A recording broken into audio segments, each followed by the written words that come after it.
ఈ 18,000 నుంచి 18,500 కోట్లలోనే ప్రతిరోజు కూర్చొని రూపాయి మీ జీత భత్యాలు నెల జీతం వస్తే ఇంటి ఖర్చు ఎంత, పాల ఖర్చు ఎంత, హాస్పిటల్ ఖర్చు ఎంత, పిల్లల ఫీజులు ఎంత, మీరెట్లా ప్రణాళికలు చేసుకుంటున్నారో ఈ రాష్ట్ర ప్రభుత్వాన్ని నడుపుతున్న నేను కూడా అట్లనే ప్రణాళిక వేసుకొని రూపాయి ఎక్కడ ఉంది, ఎక్కడ ఖర్చు పెంచకుండా దుబారా మొత్తం తగ్గించి ముఖ్యమంత్రిగా ఎక్కడికి పోయినా నాకు ప్రత్యేక విమానం తీసుకొని పోవచ్చు. ప్రత్యేక విమానం కాదు కదా, మామూలు విమానంలో కూడా ఎకానమీ టికెట్ కొనుక్కొని పోతున్న, విదేశాలు పోతే కూడా ఫస్ట్ క్లాస్ ఏది కావాలన్నా ముఖ్యమంత్రికి ఆ హోదా ఉంటుంది.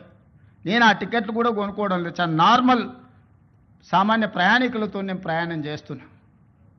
ప్రతి దగ్గర మా ఖర్చులను తగ్గించుకొని నియంత్రించుకొని నేను ఎవరికి చెప్పలే ఈరోజు వరకు. ఎందుకు చెప్పలేదంటే అదేదో చెప్పుకుంటే గొప్పలాగా ఉంటే బాధ్యతగా భావించి దుబారా తగ్గించి ప్రజలకు చేయగలిగింది చేసి ప్రభుత్వ ఉద్యోగస్తులకు మొదటి తారీఖు నాడు జీతం ఇవ్వకపోతే ఆ కుటుంబాలు ఎట్లా నడుస్తాయని నేను ముఖ్యమంత్రి పదవి చేపట్టిన నాటి నుంచి రామకృష్ణారావు ఏది ఏమైనా అక్కడ సూర్యుడు ఇక్కడ మొలిచినా మొదటి తారీఖు నాడు మన ఉద్యోగస్తులకు జీతాలు ఇవ్వాలని ఈ 16 నెలలు మీకు జీతాలు ఇచ్చిన మీరే కదా ప్రత్యక్ష సాక్షి. గతంలో మీకు ఏం కావాలన్నా విడతల వారిగా మీ జీతాలు వచ్చేది. మరి ఇవాళ మీకోసం పనిచేస్తున్నా, ప్రజల కోసం పనిచేస్తున్నా, మీరు వేరు, మీరు మేము అందరం కలిస్తేనే ప్రభుత్వం. నేను స్పష్టంగా ఉద్యోగ సంఘాల నాయకులకు చెప్పదలుచుకున్నా, మీరు వేరే మేము వేరే కాదు. మీరు మేము కలిసి 99% ప్రజలకు మంచి చేయడం కోసం మనం ఇక్కడ ఉన్నాము. మనం సమరం చేయడానికి ఇక్కడ లేం. ప్రజల మీద యుద్ధం చేసిన వాళ్ళు ఎవరు బాగుపడ్డోళ్ళు లేరు. ప్రజలు ఊరుకుంటారా?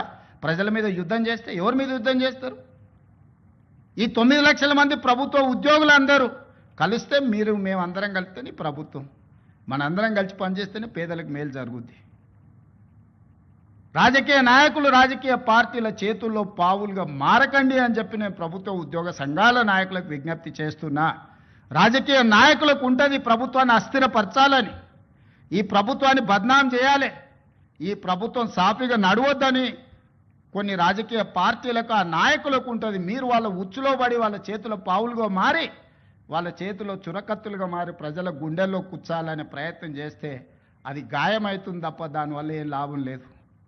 నన్ను కోసినా కూడా 18,500 కోట్ల రూపాయల కంటే ఎక్కువ ఆదాయం లేదు.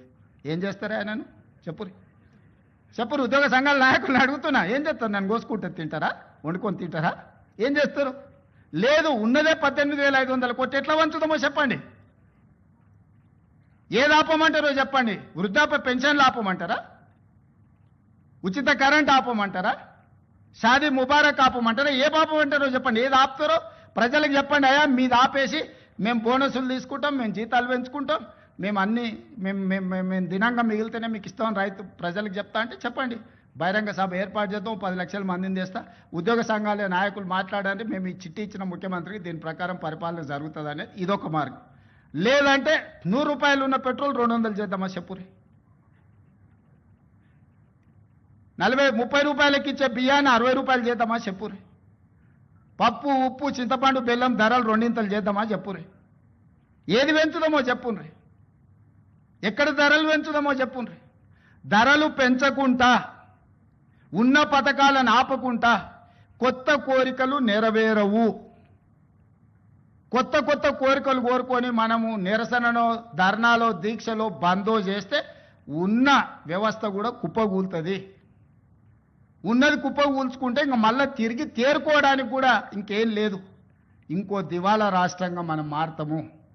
ఇవాళ మీరు సమరాలు చేస్తే శాంతి భద్రతలు దెబ్బతింటే పెట్టుబడులు ఆగిపోతాయి. పెట్టుబడులు ఆగిపోతే నిరుద్యోగ యువకులకు ఉద్యోగ అవకాశాలు దొరకవు.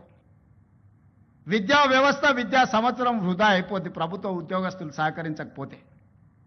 నేను ఒక్కరిని ఏం చేయగలను? రామకృష్ణారావు లేకపోతే డీజీపీ ఏం చేయగలరు? మేము మిమ్మల్ని కొట్టం, తిట్టం, ఉన్నది ప్రజలకు వివరిస్తాం. మిత్రులారా, ఉద్యోగ సంఘాల నాయకులనే విజ్ఞప్తి చేస్తున్నా. నాకేమున్నది? నేను ₹1 ఇంటికి తీసుకుపోను. నేను మిగతాలాగా కాదు, నాకేం అవసరం లేదు. నల్లమల అడవుల నుంచి ఒక చిన్న గ్రామం నుంచి రాష్ట్రానికి, తెలంగాణ రాష్ట్రానికి ముఖ్యమంత్రి అయినా ఇది ప్రజలు ఇచ్చిన గొప్ప గౌరవం. బతుకున్నంత కాలం ఈ గౌరవం నిలబెట్టడం కోసమే నేను పనిచేస్తా. నాకు వేరే కోరికలు లేవు, వేరే ఆలోచన లేదు, వేరే ఆదాయం అక్కర్లేదు. కానీ బాధ్యతగా వ్యవహరించాల్సిన మనం బాధ్యత మార్చి వ్యవహరిస్తామని అంటే అది తెలంగాణ సమాజానికి తీరని నష్టం జరుగుద్ది. రాష్ట్రం ఆర్థికంగా బాగలేదు, అప్పు పుడతలేదు, అనా పైసా ఎవడు ఇస్తలేడు. ఎవరినైనా కలవడానికి పోతే బ్యాంకర్లు దొంగలను చూసినట్టు చూస్తున్నారు తెలంగాణ రాష్ట్ర ప్రతినిధులను. ఎవడు ఢిల్లీకి పోతే అపాయింట్మెంట్ కూడా ఇస్తలేడు, వీడు వస్తే చెప్పులు కూడా ఎత్తుకపోతాడేమో అన్నట్టుగా ఆ పరిస్థితి ఉంది దేశం ముందల. అప్పు పుడితే నేను కూడా ఏదో ఒకటి చేసి తెచ్చిచ్చేటను, అప్పు పుట్టట్లేదు. ఎవడు బజార్లో నమ్మడం లేదు. స్వీయ నియంత్రణనే దీనికి పరిష్కారము. ఉన్నంతలో గౌరవంగా సంసారాన్ని నడిపితే బజార్లో ఎవడైనా నమ్ముతాడు. వీధికెక్కి రచ్చ చేసుకుంటే కుటుంబం పరువు బజార్లో పడేసుకుంటే ఎట్లుంటుందో, ఉద్యోగ సంఘ నాయకులారా, రాష్ట్ర ప్రభుత్వం అనేది మన కుటుంబము. ఈ పరువును బజార్లో మీరు పడేస్తాము అనంటే కుటుంబ పెద్దగా వద్దు అని నేను విజ్ఞప్తి చేస్తున్నా. దయచేసి విషయాన్ని అర్థం చేసుకోండి. లెక్కలు కావాలంటే మా ఆర్థిక మంత్రికి చెప్తా, లేకపోతే మా చీఫ్ సెక్రటరీకి చెప్తా, వచ్చి కూర్చోండి. అనా పైసతో సహా మీరే లెక్క కట్టండి. నేను చెప్తున్న దానికంటే ₹1 ఆదాయం ఎక్కువనా మీకే పంచిపెడతా. కాంట్రాక్టర్లకు బిల్లులు ఇవ్వాలంటే ఇంకొక 7,000 కోట్లు కావాలి. నేను చెప్పేది అన్ని నిత్యావసర అత్యవసరానికే 22,000 కోట్లు, దాంట్లోనే 4,000 కోట్ల తుట్టుంది. ఇక ఆయన పెట్టిపోయిన 50,000 కోట్ల రూపాయల కాంట్రాక్టర్లకు పాత బకాయిలు ఇవ్వాలంటే నెలకి 7,000 కోట్లు కావాలి. ఇవాళ సాగునీటి ప్రాజెక్టులల్లా 70%, 80%, 90% ప్రాజెక్టులు పూర్తయినే ఉన్నాయి. నెలకు 1,000 కోట్లు సాగునీటి మీద మనం ఖర్చు పెడితే 2 ఏళ్లలో దాదాపుగా 20 లక్షల ఎకరాలకు నీళ్ళు ఇవ్వచ్చు. ఇవాళ రాష్ట్రం మొత్తం నెలకు మొత్తం ఇన్ఫ్రాస్ట్రక్చర్, R&B కావచ్చు, పంచాయతీరాజ్ కావచ్చు, ఇరిగేషన్ కావచ్చు, any other department for development works, I'm not able to spend even 1,000 crores. ప్రతి నెల రాష్ట్రంలో జరుగుతున్న కాంట్రాక్టులు పనులకు బిల్లులు చెల్లించాలంటే 1,000 కోట్లు కూడా దొరకడం లేదు, 1,000 కోట్లు కూడా రావడం లేదు. 600-700 కోట్ల రూపాయలు ఇచ్చి 10 ఏళ్ల నుంచి అయ్యని రోడ్లు ఊర్లలో ఇవాళ గుంతలు పడ్డాయి. మీరు కష్టపడి కారు కొనుక్కుంటారు, మీరు సైకిల్ మోటార్ కొనుక్కొని ఫ్యామిలీతో పోతుంటే సడన్గా గుంత వస్తే అందులో పడి కింద పడి కాలు ఇరిగిపోతుంది. ఇవాళ చిన్న చిన్న గ్రామాలకు రోడ్లు వేయాలంటే అనా పైస లేదు. పాత రోడ్ల మీద డాంబర్ వేద్దామంటే కూడా రూపాయి లేదు. రాష్ట్రం మొత్తం ఆర్థికంగా దెబ్బతినున్నాము. ఒక కుటుంబం విచ్ఛిన్నమైపోయి చిన్నాభిన్నమైపోయి ఆర్థికంగా పూర్తిగా దివాలా తీస్తే ఎట్లుంటుందో తెలంగాణ రాష్ట్ర ప్రభుత్వం యొక్క ఆర్థిక వ్యవస్థ అట్లనే ఉంది.